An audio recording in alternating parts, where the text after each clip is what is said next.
Hello everyone. Today's study is going to take you from Eden all the way to Neom, and maybe a few places in between. I would like to ask that you watch the whole video to see things come full circle.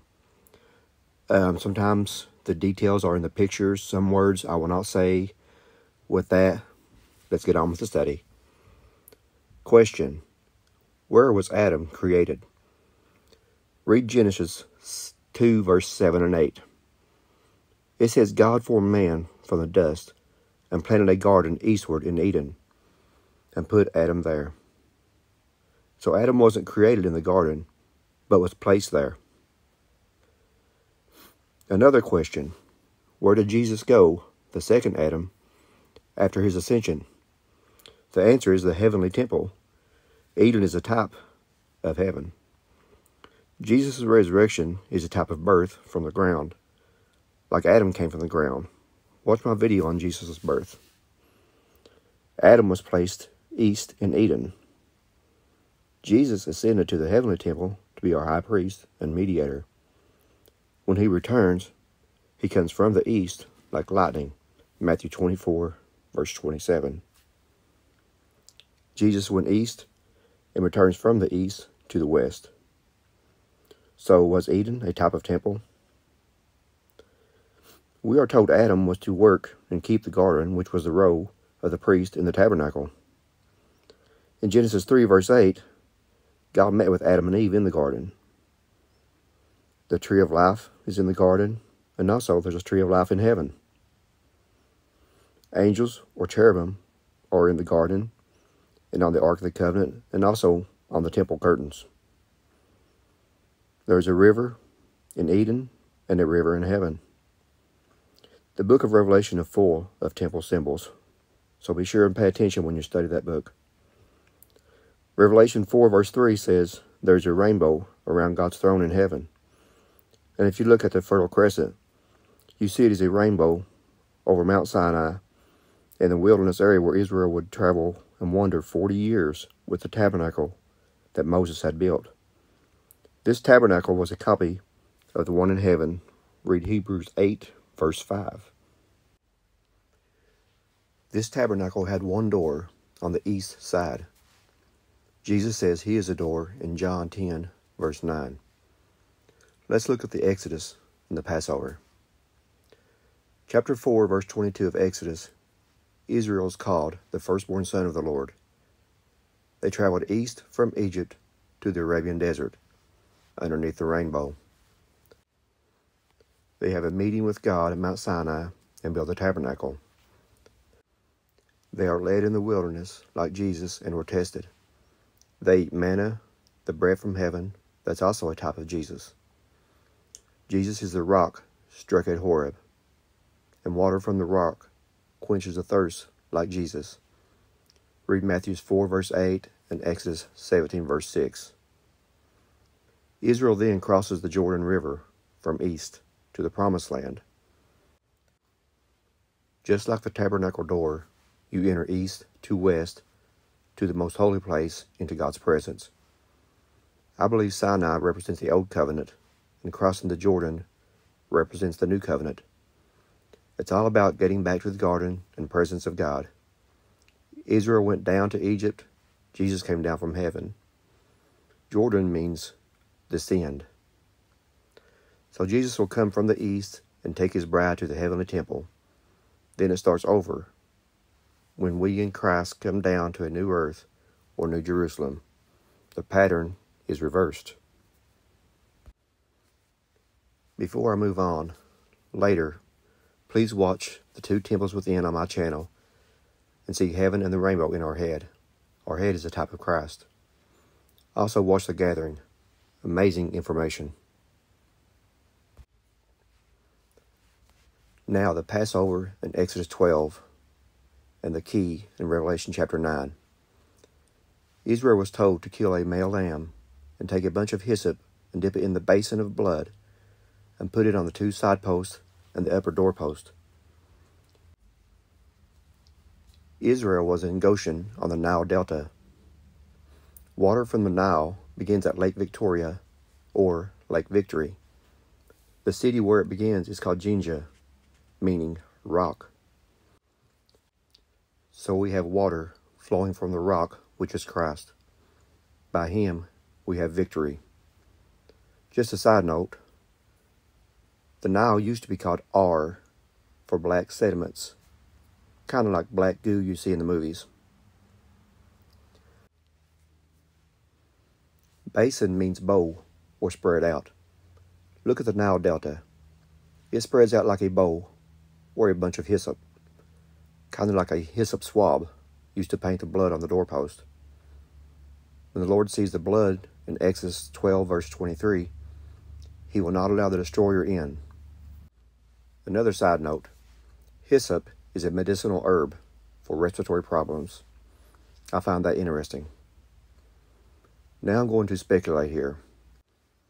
The Passover door is locked, you could say by the blood, so a key is needed so that the destroyer can get in.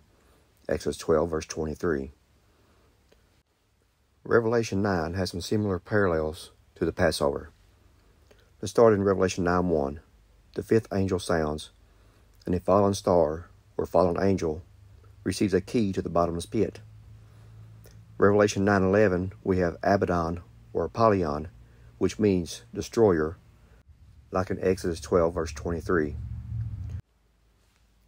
Let's look at St. Peter's Basilica in Vatican City.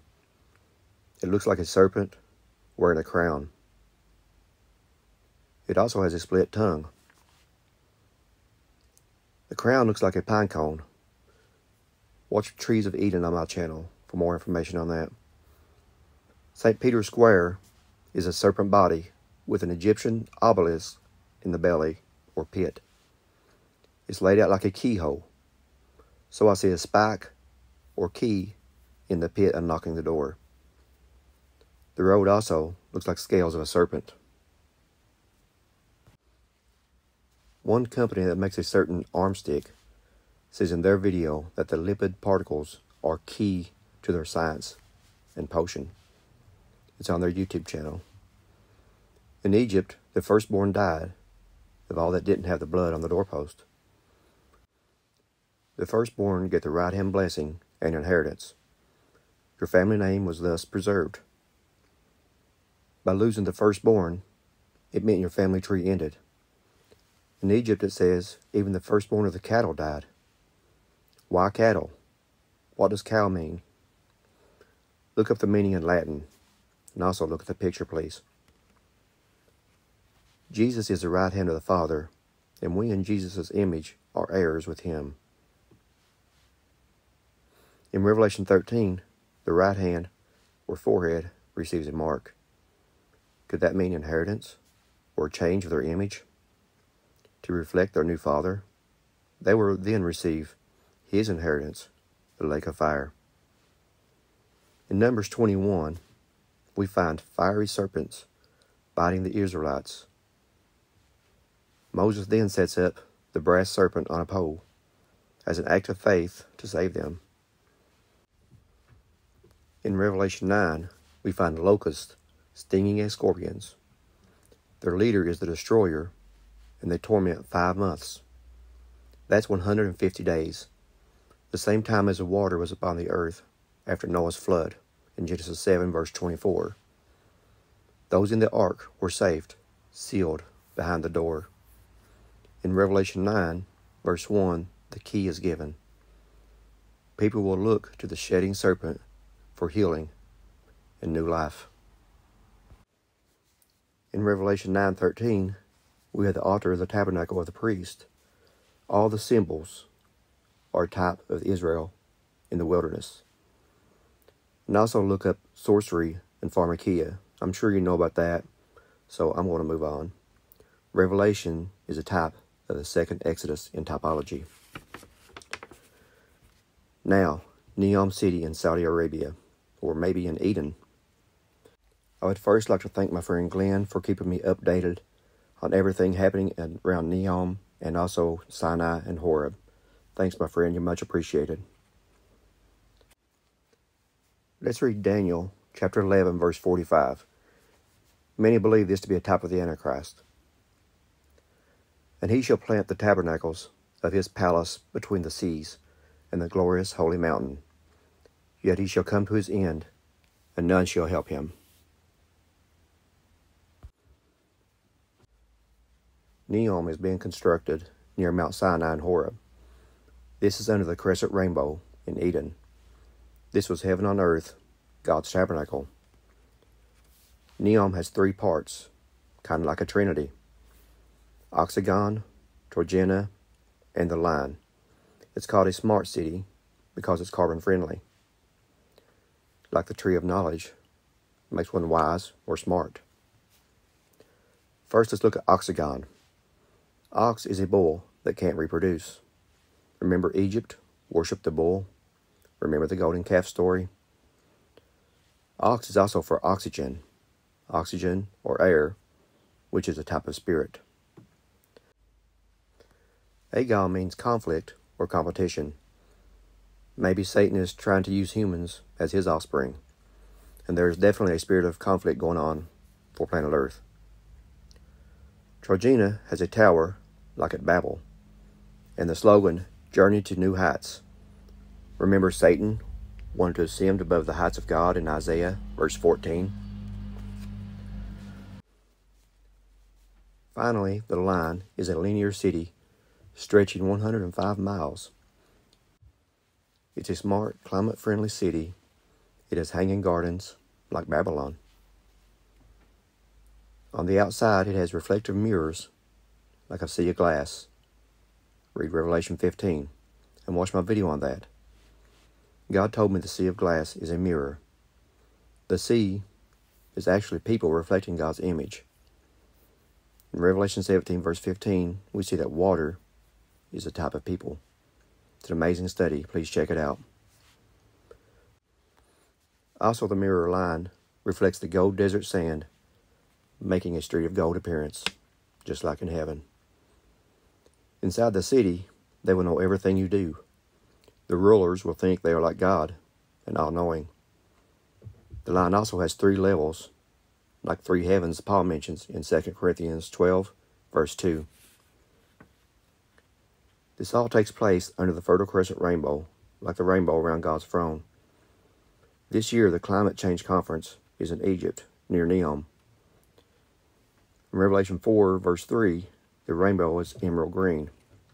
I think of Elon Musk and his emerald connections. In conclusion, we see Adam was east in Eden, God's earthly temple. Israel was east in the area of Eden and built a temple. Jesus went east to the heavenly temple. Could the Antichrist in Daniel 11, verse 45, be trying to claim Eden and build a temple for himself, thus claiming earth as his own? Tell me what you think. I also want to clarify my thoughts on the mark in Revelation 13. Does anyone have the mark now? I say no, but let me explain. Let's go to Genesis. Eve, the bride of Adam, took something that eventually led to her physical death, but God offered a garment to save her. This garment is based on faith in the blood of the Lamb, like Abel's offering. If we reject it and try to save ourselves by works, like Cain, then the mark is received. Revelation 9 is the 5th seal, and we aren't there yet. So mankind has recently taken something that could be leading to physical death. So we have a choice: stick with the blood and image of the Lamb, or trust in a stick that changes the blood to the image of the beast. I believe they will try to correct the damage they've caused by offering another permanent stick. Thanks for watching. I know I left some things out, but I tried to keep it as short as possible. Feel free to comment, share this video, and let me know what you think. God bless everyone. Have a great day.